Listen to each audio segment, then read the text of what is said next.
नमस्कार। History hub में आप सभी का हार्दिक स्वागत है। अभी तक हम लोगों ने संवैधानिक विकास को देखा था। अब आज से जो हम सेशन स्टार्ट कर रहे हैं ये बेसिकली आपका फोकस्ड रहेगा जो टीचिंग रिलेटेड जो भी एग्ज़ाम होते हैं उन पे, जैसे आपका टीजीटी हो गया, पीजीटी हो गया, यूजीसी नेट हो गया, तो उन पे ये फोकस्ड रहेगा। लेकिन ऐसा नहीं है कि ये सिर्फ टीचिंग एग्ज़ाम्स के लिए इम्पॉर्टेंट रहेगा। जो भी विषय वस्तु इसमें आपको मिलेगी, जो भी कंटेंट यहाँ पे दिया जाएगा वो इक्वली यूज़फुल होगा आप जो भी परीक्षाएं दे रहे हो।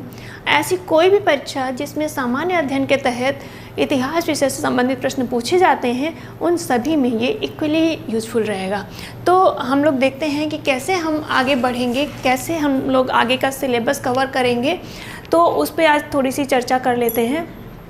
देखिए, अगर हम लोग इतिहास पढ़ने की बात करें तो जो इतिहास को पढ़ते हैं वो आमतौर पे 3 कालखंडों में विभाजित करके पढ़ते हैं: प्राचीन भारत का इतिहास, मध्यकालीन भारत का इतिहास और आधुनिक भारत का इतिहास। लेकिन हमने यहाँ पर एक पढ़ने की सुविधा की दृष्टि से भारतीय राष्ट्रीय आंदोलन को एक अलग भाग के रूप में रखा है। तो सबसे पहले हम लोग जिस संदर्भ को उठाएंगे वो है भारतीय राष्ट्रीय आंदोलन। क्यों हम इस संदर्भ को सबसे पहले उठा रहे हैं? इसलिए कि इसका महत्व है। कोई भी परीक्षा होती है तो अगर इतिहास विषय से प्रश्न पूछे जाते हैं तो भारतीय राष्ट्रीय आंदोलन से प्रश्न अवश्य ही रहते हैं। और ये हर एग्ज़ाम के लिए जहाँ पर भी सामान्य अध्ययन में इतिहास विषय आता है उसके लिए बहुत ही इम्पॉर्टेंट टॉपिक है। इसलिए हम लोग सबसे पहले भारतीय राष्ट्रीय आंदोलन पर ही चर्चा करेंगे। अब भारतीय राष्ट्रीय आंदोलन पर चर्चा करेंगे तो हम ये देखें कि हम किस तरह से भारतीय राष्ट्रीय आंदोलन को पढ़ेंगे। तो जो हमारा राष्ट्रीय आंदोलन है इसको हम पढ़ेंगे 3 चरणों में: प्रथम चरण, द्वितीय चरण और तृतीय चरण। अब ये जो चरणों का विभाजन है, जो कि प्रथम चरण 1885 से लेकर के 1905 तक, द्वितीय चरण जो है 1905 से लेकर के 1920 तक जाता है, और तृतीय चरण 1920 से प्रारंभ होता है और 1947 में देश की आज़ादी मिलने तक ये चरण चलता है। और जो तृतीय चरण है इसमें जो भी राजनीतिक परिप्रेक्ष्य है उसमें आप देखेंगे कि गांधी जी प्रभावी रहेंगे, तो इसलिए इस युग को या इस चरण को गांधी युग भी कहते हैं। तो हम लोग इन्हीं 3 चरणों में पूरे राष्ट्रीय आंदोलन को समझने का प्रयास करेंगे।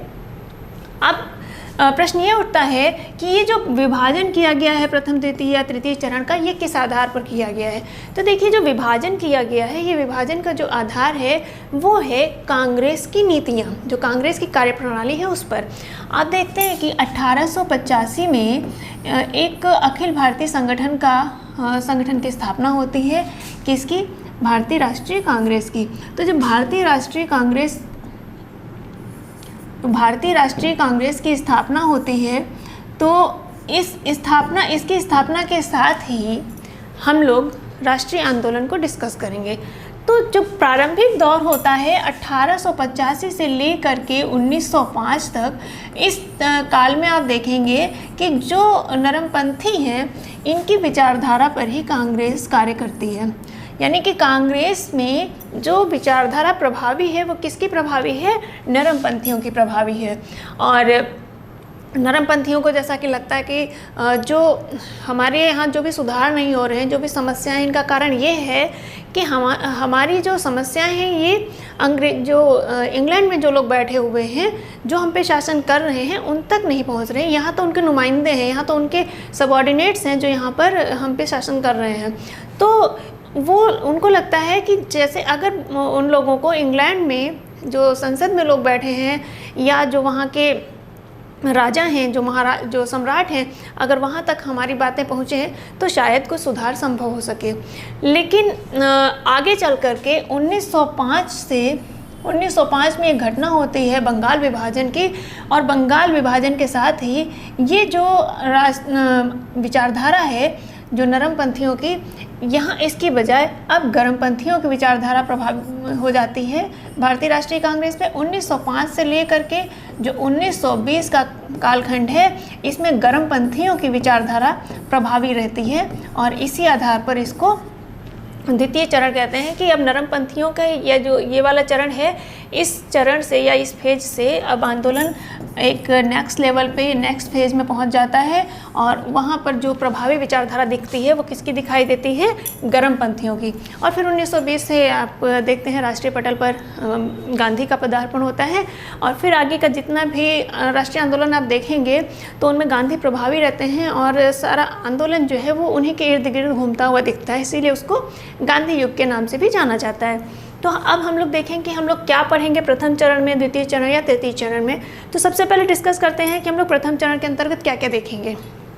तो प्रथम चरण में हम लोग देखेंगे सबसे पहले तो कांग्रेस की स्थापना और उसकी पृष्ठभूमि।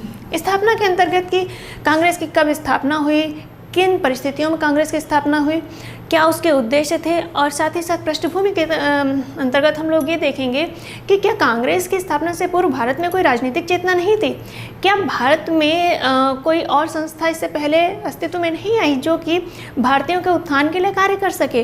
तो हम पृष्ठभूमि के क्रम में उसे समझेंगे और देखेंगे कि कांग्रेस की स्थापना से पूर्व कौन कौन से संगठन बने जिन्होंने भारतीयों में राजनीतिक चेतना जागृत करने के लिए या भारतीयों का एम्पावरमेंट करने के लिए, भारतीयों का उत्थान करने के लिए प्रयास किए। उसके बाद हम लोग देखेंगे कि कांग्रेस के जो प्रारंभिक अधिवेशन होते हैं और इस क्रम में हम लोग जो महत्वपूर्ण अधिवेशन है वो हम लोग देखेंगे 1 से 6 तक के अधिवेशन, क्या वो अधिवेशन थे, उन अधिवेशनों के माध्यम से क्या क्या मांग हमारे राष्ट्रीय नेताओं ने रखी थी, तो वो सब देखेंगे। फिर हम लोग आगे बढ़ेंगे, नरमपंथी और गर्मपंथी विचारधारा को समझेंगे कि जैसे ही कांग्रेस का गठन होता है और उसमें आप देखते हैं गोपाल कृष्ण गोखले हैं, दादा भाई नौरोजी हैं, फिरोज शाह मेहता हैं, ये सब नरमपंथी विचारधारा के लोग थे। तो किस तरह से नरमपंथी विचारधारा के साथ गर्मपंथी विचारधारा वाले लोग सामंजस्य नहीं बिठा पाते हैं, तो उन दोनों की जो विचारधाराएं हैं हम उन विचारधाराओं को समझेंगे। साथ ही साथ कांग्रेस को लेकर के गर्मपंथियों के जो स्टेटमेंट्स हैं, जो कथन हैं, हम लोग उनको भी समझेंगे, क्योंकि ये जो कथन हैं उनसे डायरेक्ट प्रश्न पूछ लिए जाते हैं। तो ये सारी चीज़ें हम लोग देखेंगे कांग्रेस के प्रथम चरण में, राष्ट्रीय आंदोलन के प्रथम चरण में। और फिर आगे जो घटना होती है 1905 में आकर के बंगाल विभाजन होता है और बंगाल विभाजन में जो कांग्रेस का नेतृत्व है या भारतीय राष्ट्रीय आंदोलन में जो वर्चस्व जिनका आपको हावी दिखाई देगा वो दिखाई देगा गर्मपंथियों का। तो यहीं से आंदोलन जो है वो प्रवेश कर जाएगा सेकेंड फेज़ में, और सेकेंड फेज़ में जैसे ही पहुंचेगा तो ये विचारधारा गर्मपंथियों की रहेगी। तो इसको हम कांग्रेस राष्ट्रीय आंदोलन का द्वितीय चरण या गर्मपंथी चरण इस नाम से कह सकते हैं। तो हम लोग देखते हैं कि द्वितीय चरण में हम लोग क्या क्या देखेंगे। तो अगर हम द्वितीय चरण की बात करें, जैसा आपको डिस्कस किया अभी कि हम लोग बंगाल विभाजन से ही प्रारंभ करेंगे कि बंगाल विभाजन, किन परिस्थितियों में बंगाल विभाजन हुआ, क्या अंग्रेज़ों का उसको बंगाल को विभाजित करने के पीछे आधार बताया गया, क्या उद्देश्य था, क्या आधार बताया गया और क्या वास्तविक कारण था। तो वो सारी चीज़ों को हम लोग चर्चा करेंगे। उसके बाद बंगाल विभाजन के विरोध में किस तरह से स्वदेशी और बहिष्कार आंदोलन प्रारंभ होता है, फिर वो आंदोलन धीरे धीरे पूरे भारत में फैल जाता है और किस तरह से उसने हर क्षेत्र को प्रभावित किया, चाहे वो शिक्षा हो, चाहे वो कला हो, संस्कृति हो, राजनीति हो, हर क्षेत्र को किस तरह से इस आंदोलन ने प्रभावित किया, वो हम आंदोलन और उसका प्रभाव देखेंगे। और उसके बाद जैसे ही गर्मपंथियों के हाथ में नेतृत्व आता है राष्ट्रवादी जो राष्ट्रीय आंदोलन है उसका, तो कैसे नरमपंथी और गर्मपंथियों के बीच में एक टकराव शुरू हो जाता है और वो टकराव धीरे धीरे बढ़ता 1907 तक इतना बढ़ जाता है कि 1907 में सूरत अधिवेशन होता है और कांग्रेस का विभाजन हो जाता है। तो 1907 का सूरत अधिवेशन और कांग्रेस का विभाजन हम लोग देखेंगे। इसके बाद 1908 के वर्ष में तिलक की गिरफ्तारी होती है। वो एक महत्वपूर्ण प्रकरण है क्योंकि ऐसा इतिहास में पहली बार हुआ था कि एक नेता की गिरफ्तारी पर मजदूर हड़ताल कर दें, यानी कि राजनीतिक उद्देश्य से मजदूर हड़ताल कर रहे हों, ऐसा इससे पहले नहीं हुआ था। इसलिए ये भी बहुत महत्वपूर्ण हो जाता है। और साथ ही साथ 1908 से संबंधित जितनी भी घटनाएं हैं उन सभी महत्वपूर्ण घटनाओं को हम यहाँ पर डिस्कस करेंगे। उसके बाद हम लोग वर्ष 1911 पे जाएंगे, जहाँ पर जो भारत की राजधानी कलकत्ता थी, उस राजधानी को कलकत्ता से दिल्ली स्थानांतरित करने की घोषणा की जाती है। और साथ ही साथ हम लोग उसमें कलकत्ता अधिवेशन भी देखेंगे, जो कांग्रेस का कलकत्ता अधिवेशन हुआ था, जिसमें ब्रिटेन सम्राट जॉर्ज पंचम खुद उपस्थित भी रहे थे। और उनकी उपस्थिति में ही गुरुदेव रविंद्रनाथ टैगोर जी ने पहली बार राष्ट्रगान का गायन किया था। और ये 27 दिसंबर 1911 को पहली बार राष्ट्रगान का गायन किया गया था, तो वो भी हम लोग देखेंगे यहाँ पर। फिर उसके बाद हम लोग आएंगे वर्ष 1916 में, जहाँ पर होम रूल लीग आंदोलन देखने को मिलेगा। तो होम रूल लीग आंदोलन, जैसा कि आप जानते हैं, तिलक और एनी बेसेंट दोनों लोगों ने स्वशासन प्राप्ति के उद्देश्य से होम रूल लीग का गठन किया था और होम रूल लीग के गठन के द्वारा स्वशासन की मांग अपनी रखी। फिर इसी क्रम में आगे चलकर जो भारत सचिव मॉन्टेग्यू होता है, तो जो ब्रिटिश संसद होती है, संसद के ऊपर दबाव पड़ता है, अमेरिका का भी दबाव पड़ता है, तो वो दबाव के चलते मॉन्टेग्यू से कहते हैं कि आप देखिए कि क्या सुधार की संभावनाएं हैं और आप जाकर के विचार विमर्श करिए जो भारत का गवर्नर जनरल है जेम्स फोर्ड से। और फिर ये जो आपसी विचार विमर्श होता है मॉन्टेग्यू और जेम्स फोर्ड के मध्य में, उसके द्वारा एक रिपोर्ट प्रकाशित की जाती है जो कि 1918 में होती है, या ये कुछ सुधारों की घोषणा की जाती है इसके माध्यम से। इसके बाद हम लोग, चूँकि ये होम रूल लीग आंदोलन के क्रम में ही मॉन्टेग्यू जेम्स फोर्ड सुधार प्रस्तुत किए जाते हैं, इसलिए हम लोग उसको पहले देख लेंगे। और उसके बाद फिर हम लोग वापस आएंगे 1916 के वर्ष में और देखेंगे लखनऊ अधिवेशन, जो कांग्रेस का लखनऊ अधिवेशन हुआ था। इस अधिवेशन की विशेषता ये है कि इसमें कांग्रेस और लीग के मध्य समझौता हुआ था, लीग मतलब मुस्लिम लीग का, और साथ ही साथ नरम दल और गरम दल भी आपस में करीब आए थे इसी अधिवेशन में। और साथ ही साथ लखनऊ अधिवेशन ये लीग यानी मुस्लिम लीग और कांग्रेस का एक संयुक्त अधिवेशन हुआ था, एक ही प्रेमाइस में हुआ था। तो हम लोग लखनऊ अधिवेशन को देखेंगे, कैसे कांग्रेस लीग समझौता होता है और कैसे इस समझौते की आलोचना भी की जाती है। और इसके बाद में हम लोग यहाँ तक का ये देखने के बाद हम लोग आगे बढ़ जाएंगे। आप देखते हैं कि 1915 में गांधी जी भारत आ जाते हैं और फिर धीरे धीरे भारतीय राजनीति में उनका वर्चस्व दिखने लग जाएगा। तो हम लोग तृतीय चरण में प्रवेश कर जाएंगे, और जो तृतीय चरण है या उसको हम लोग गांधी युग के नाम से भी पढ़ सकते हैं, समझ सकते हैं। तो इसमें हम लोग सबसे पहले देखेंगे गांधी की विचारधारा की गांधी क्या ऐसा हुआ कि गांधी जी के आते ही सारा आंदोलन, सारा नेतृत्व गांधी जी के हाथ में आ गया और सारा आंदोलन उन्हीं के आसपास घूमने लगा। तो ऐसी क्या उनकी विचारधारा थी, तो गांधी की आइडियोलॉजी को हम लोग समझेंगे। उसके बाद किस तरह, जैसे 1915 में आते हैं दक्षिण अफ्रीका से, हम लोग गांधी को दोनों तरफ से देखेंगे। एक बार हम पहले उनको देखेंगे गांधी का दक्षिण अफ्रीका में क्या कंट्रीब्यूशन रहा है, उन्होंने वहाँ पे क्या क्या कार्य किए हैं, वहाँ पे देखेंगे। फिर 1915 में जब गांधी वापस आ जाते हैं भारत, तो हम लोग भारत में उनका जो भी राजनीतिक क्रियाकलाप है उसको देखेंगे, सामाजिक राजनीतिक जो भी क्रियाकलाप है उसको हम लोग देखेंगे वहाँ पर। तो जैसे कि 1915 में गांधी वापस आते हैं, फिर 1916 में BHU के उद्घाटन समारोह में गांधी शामिल होते हैं और गांधी जी के द्वारा दिया गया सार्वजनिक भाषण BHU के उद्घाटन समारोह में ही दिया जाता है। और उसके बाद 1916 के कांग्रेस अधिवेशन में भी गांधी जी शामिल होते हैं। उसी अधिवेशन में चंपारण के एक जमींदार राजकुमार शुक्ला जी मिलते आते हैं और उनसे चंपारण के किसानों की समस्या बताते हैं। और फिर गांधी जी के नेतृत्व में भारत में पहला सत्याग्रह किया जाता है, जो कि चंपारण सत्याग्रह। तो फिर हम लोग चंपारण, अहमदाबाद, खेड़ा सत्याग्रह ये देखेंगे। फिर रॉलेट सत्याग्रह देखेंगे, जो कि रॉलेट एक्ट के विरोध में किया गया था। इसके बाद जलियांवाला बाग हत्याकांड को हम लोग देखेंगे। फिर खिलाफत और असहयोग आंदोलन, जो कि आप देखते हैं प्रथम विश्व युद्ध में तुर्की के प्रति कुछ वादे किए गए थे अंग्रेज़ों के द्वारा कि अगर हम लोग जो मित्र राष्ट्र हैं ये जीत जाएंगे तो जो तुर्क के लिए वो कुछ रियायतें प्रदान करेंगे। लेकिन विश्व युद्ध जीतने के बाद ऐसा कुछ भी नहीं हुआ, बल्कि तुर्की के खलीफा की सत्ता समाप्त कर दी गई। तो तुर्की के खलीफा की सत्ता को पुनर्स्थापित करने के लिए खिलाफत आंदोलन शुरू हुआ और बाकायदा एक खिलाफत कमेटी बनती है और खिलाफत कमेटी का अध्यक्ष बनाया जाता है गांधी जी को। और गांधी जी असहयोग को एक अस्त्र के रूप में प्रयोग करने का सुझाव देते हैं। तो इसी क्रम में ये खिलाफत के साथ साथ असहयोग आंदोलन प्रारंभ हो जाता है। हम लोग इसको देखेंगे, जो कि 1922 तक चलता है। तो 1920 से 22 का ये हम लोग खिलाफत और असहयोग आंदोलन देखेंगे, और इसके बाद आंदोलन वापस ले आता, फिर कैसे आगे फिर स्वराज पार्टी का गठन होता है। तो 1923 में स्वराज पार्टी का गठन होता है और क्या क्या इसकी उपलब्धियां हैं इसको भी हम लोग देखेंगे। फिर आप 1927 में जब साइमन कमीशन भारत आता है, किस उद्देश्य से आया, क्यों इसका विरोध किया गया, क्या इसकी रिपोर्ट थी, वो सारा चीज़ हम लोग यहाँ पर डिस्कस करेंगे। आप देखते हैं ना, साइमन कमीशन जब भारत आता है तो जगह जगह साइमन गो बैक के नारे लगाए जाते हैं, उसका विरोध किया जाता है। और साइमन कमीशन का विरोध के चलते ही लाहौर में लाला लाजपत राय पर जब लाठीचार्ज किया जाता है तो उनकी मृत्यु हो जाती है। तो वो सारी चीज़ें हम लोग साइमन कमीशन के अंतर्गत देखेंगे। उसके बाद साइमन कमीशन की जब आया तो जब विरोध हुआ तो जो भारत सचिव बर्केनहेड था उसने भारतीयों को चुनौती दी कि आप लोग सिर्फ विरोध कर सकते हैं, अपने लिए एक संविधान नहीं बना सकते हैं।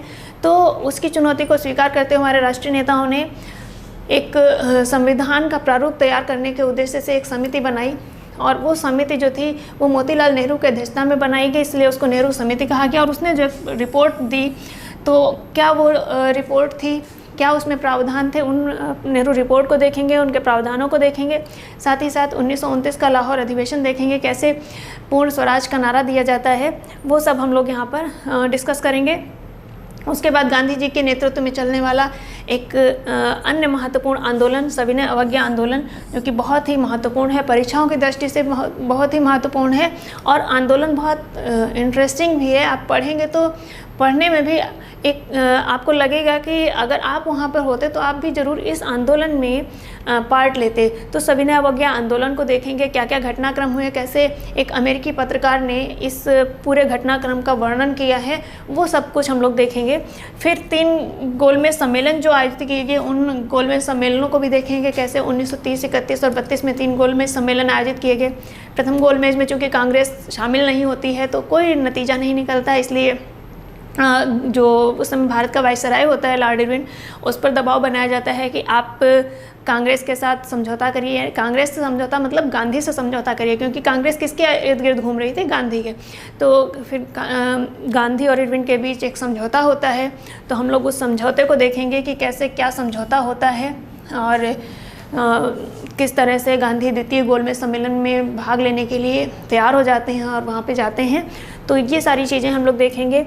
इससे आगे बढ़ेंगे और आगे बढ़ के फिर 1937 के चुनाव हम लोग देखेंगे कि जो 1937 में चुनाव होते हैं, उन चुनाव में किस तरह से भारतीयों को सफलता मिलती है, कितने प्रांतों में सफलता मिलती है। आप देखते हैं कि 8 प्रांतों में सरकार बनती है। तो वो जो चुनाव हैं, उन चुनावों के बारे में हम लोग देखेंगे। फिर अगस्त प्रस्ताव आप देखते हैं कि 1937 के चुनाव के साथ साथ ही हम लोग 3 अधिवेशन भी देखेंगे कांग्रेस के, जो कि काफ़ी महत्वपूर्ण हैं। 1938,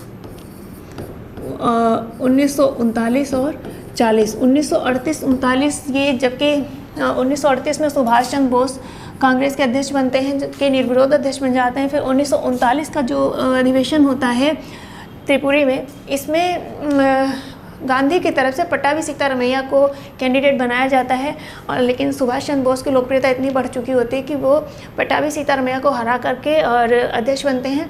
लेकिन आगे चल करके वर्किंग कमेटी में कुछ डिस्प्यूट हो जाता है, जिसकी वजह से सुभाष चंद्र बोस इस्तीफ़ा दे देते हैं, और उनके त्यागपत्र देने के बाद डॉक्टर राजेंद्र प्रसाद कांग्रेस के अध्यक्ष बनते हैं। और फिर 1940 का हम लोग रामगढ़ अधिवेशन देखेंगे, जो कि जिसमें मौलाना आज़ाद कांग्रेस के अध्यक्ष बने थे। और फिर आप देखते हैं चूँकि जो ब्रिटेन है वो भारत को युद्धरत, द्वितीय विश्व युद्ध 1939 में प्रारंभ हो जाता है, तो भारत को एक युद्धरत राष्ट्र घोषित कर देते हैं। तो इसके विरोध में फिर आप देखते हैं कि व्यक्तिगत सत्याग्रह प्रारंभ हो जाता है। तो व्यक्तिगत सत्याग्रह के माध्यम से किस तरह से भारतीयों ने अपने आप को विश्व युद्ध से अलग प्रदर्शित करने का प्रयास किया, वो हम लोग देखेंगे। फिर क्रिप्स मिशन को हम लोग समझेंगे कि क्या था क्रिप्स मिशन, और उसके बाद भारत छोड़ो आंदोलन और 1942 में जो कि प्रारंभ हुआ। और ये ऐसा आंदोलन है जो कि प्रारंभ तो हुआ लेकिन वापस नहीं लिया गया, मतलब कि इस आंदोलन के प्रारंभ होने के बाद वापस लेने का नौबत नहीं आई, बल्कि देश स्वतंत्र हो गया। तो हम लोग भारत छोड़ो आंदोलन देखेंगे। साथ ही साथ आज़ाद हिंद फौज और सुभाष चंद्र बोस के बारे में हम लोग समझेंगे, किस तरह से सुभाष चंद्र बोस का व्यक्तित्व कैसा व्यक्तित्व था और किस तरह से वो धीरे धीरे बढ़ करके यहाँ से जापान तक पहुँचे और उन्होंने आज़ाद हिंद फौज का नेतृत्व संभाला। और ना कि नेतृत्व संभाला सिर्फ, बल्कि द्वितीय विश्व युद्ध के समय जो आपका अंडमान और निकोबार द्वीप है, जापान ने जीत करके सुभाष चंद्र बोस को दे दिया। तो ये उनके व्यक्तित्व का ही प्रभाव था कि जापान ने इन राज्यों को, इन द्वीप समूहों को जीता और उन्हें सुभाष चंद्र बोस को हैंड ओवर कर दिया। इसके बाद हम लोग आगे बढ़ेंगे और हम लोग देखेंगे वेवल योजना प्रस्तुत की जाती है और उस योजना के संदर्भ में शिमला में एक सम्मेलन होता है और चूँकि सम्मेलन असफल रहता है, फिर कैबिनेट मिशन भारत आता है और भारत के लिए संविधान सभा के गठन की बात करता है। और इसी बीच में हम लोग नौसेना विद्रोह भी देखेंगे जो कि 1946 में हुआ था। और उसके बाद संविधान सभा के चुनाव कैसे, जो कैबिनेट मिशन के आधार पर ही भारत में संविधान सभा के चुनाव कराए जाते हैं, एक संविधान सभा का गठन होता है और फिर अंतरिम सरकार बनती है। अंतरिम सरकार में किसे क्या पद मिला, वो सारी चीज़ें हम लोग देखेंगे। और फिर किस तरह से स्थितियाँ ब्रिटेन के ऐसे प्रतिकूल हो जाती हैं कि उन्हें अभी इस बात का अंदाज़ा हो जाता है कि अब हमें भारत को छोड़ना ही पड़ेगा। और माउंटबेटन भारत आते हैं गवर्नर जनरल बन करके और एटली जो वहाँ पे उस समय प्रधानमंत्री होते हैं वो घोषणा करते हैं कि भारत को अब स्वतंत्र कर दिया जाएगा। तो इस तरह से किस तरह माउंटबेटन भारत आता है, क्या माउंटबेटन की योजना होती है, किस तरह से भारत और पाकिस्तान दो अलग राष्ट्र बनते हैं, तो भारत का विभाजन और स्वतंत्रता प्राप्ति, ये सभी चीज़ हम लोग इसमें पढ़ेंगे। तो पूरा जो राष्ट्रीय आंदोलन है उसको हम लोग यहाँ पर डिस्कस करेंगे। अब आप कहेंगे कि ये राष्ट्रीय आंदोलन हमने डिस्कस किया, इसमें कहीं क्रांतिकारी आंदोलन की बात नहीं की, वो भी इसी समय हो रहा था। हम लोग जब राष्ट्रीय आंदोलन का देख रहे हैं तो ये हम लोग कांग्रेस की नीतियों से प्रारंभ करेंगे, यानी कांग्रेस की स्थापना से प्रारंभ करेंगे और कांग्रेस से जुड़े हुए कार्यक्रमों के साथ ही हम लोग आगे बढ़ेंगे। क्रांतिकारी आंदोलन है आपका 1857 का विद्रोह है और जो आदिवासी जनजातीय समाज, ये सारी चीज़ें हम लोग आधुनिक भारत के अंतर्गत ही कवर कर लेंगे अलग टॉपिक्स में लेकर के। तो राष्ट्रीय आंदोलन के अंतर्गत हम लोग इतने ही टॉपिक पढ़ने वाले हैं और इन टॉपिक्स को इतना डिटेल में पढ़ेंगे कि कहीं से भी कोई भी संदर्भ उठा दिया जाए, कोई भी प्रश्न आ जाए, आपका कोई प्रश्न गलत नहीं होगा। और राष्ट्रीय आंदोलन में आपकी एक समझ विकसित हो जाएगी, एक ऐसी समझ जो कि लॉन्ग टाइम रहेगी, कि ये नहीं आज पढ़ा और कल भूल गए। इन सभी जो पॉइंट्स हमने लिखे हैं, इन सभी के माध्यम से एक ऐसी समझ विकसित कराने का उद्देश्य रहेगा कि जो आपने पढ़ लिया, एक बार रिवाइज किया, उसके बाद आप दूसरे को और अच्छे से बता सकें अपने शब्दों में, क्योंकि वो आत्मसात आप कर पाएंगे। इसी उद्देश्य से हम इस सेशन को लेकर के चलेंगे। तो आप लोग सेशन पे जुड़िए और एक एक चीज़ को बहुत अच्छे से देखते हुए चलिए। अगर कॉन्सेप्ट, जो भी कॉन्सेप्ट हैं, अगर आप कॉन्सेप्ट को समझ लेते हैं तो फैक्ट्स में कहीं प्रॉब्लम नहीं आती है। और कॉन्सेप्ट समझते रहिए, तो अगर आप प्रश्न कर रहे हैं और कहीं विकल्प आ गया और आपको, देखिए सारे फैक्ट्स याद किसी को नहीं रहते हैं, सभी को भूलते हैं, लेकिन अगर कॉन्सेप्ट क्लियर है तो एग्जामिनेशन हॉल में अगर कोई प्रश्न आ गया तो जब वहाँ पे 4 विकल्प दिए होंगे तो उनमें से सही विकल्प का चयन आप आसानी से कर लेंगे, क्योंकि वहाँ पे माइंड आपका क्लिक करेगा कि हाँ ये चीज़ हमने इस संदर्भ के साथ पढ़ी थी। अब जैसे होता है ना कि लोग पढ़ते हैं कांग्रेस के अधिवेशन, अब कांग्रेस के 56 अधिवेशन हुए, आपको 56 अधिवेशन नहीं याद करने हैं, आपको जो महत्वपूर्ण है वो कहीं ना कहीं संदर्भ के साथ में आए हुए हैं। आपको सिर्फ उतने ही अधिवेशन देखने हैं और उतने अधिवेशन संदर्भ के साथ में आए हैं, आपको अलग से पढ़ने की ज़रूरत ही नहीं पड़ेगी, आपको वो ऐसे ही याद हो जाएंगे। अब आप 1920 का आप देखेंगे नागपुर अधिवेशन, 1921 का अहमदाबाद अधिवेशन, 1922 का गया अधिवेशन, ये सब संदर्भ के साथ में आए हैं, तो आप बहुत आसानी से इनको याद कर लेंगे, कहीं कोई प्रॉब्लम नहीं आएगी। फिर 38, 39, 40 का जो आपका अधिवेशन हुए वो भी आप लोग संदर्भ के साथ आए हैं। तो जो घटनाक्रम है वो सब संदर्भ के साथ अगर आप पढ़ते हैं, आप समझते हैं, तो प्रश्न जो आपके फैक्ट से संबंधित होते हैं आपके ऑटोमेटिक सही हो जाएंगे, क्योंकि कोई उलझन होगी ही नहीं। तो जुड़े रहिए सेशन पे और एक एक कॉन्सेप्ट को ध्यान से सुनते हुए चलिए। अगर आप अच्छे से सुन लेंगे, सिर्फ सुन भर लेंगे अच्छे से, तो हम गारंटी लेते हैं कि आपकी तैयारी में कोई कमी नहीं रह जाएगी। आप बहुत अच्छे से अपना टॉपिक तैयार कर सकते हैं, चीज़ें आपको लंबे समय तक याद बनी रहेंगी और परीक्षा हाल में आप बहुत आसानी से बिना तनाव के अपना प्रश्न सही कर पाएंगे। और एक बार फिर से, अगर आपने अभी तक हमारे चैनल को सब्सक्राइब नहीं किया है तो प्लीज़ सब्सक्राइब कर लीजिए, ताकि जो भी महत्वपूर्ण जानकारी चैनल के माध्यम से आपको दी जाए वो आप तक पहुंच सके। चलिए मिलते हैं हम लोग राष्ट्रीय आंदोलन के क्रम में। कल से हम लोग शुरू करते हैं प्रथम चरण और धीरे धीरे करके हम लोग आगे बढ़ेंगे। और स्किप करने की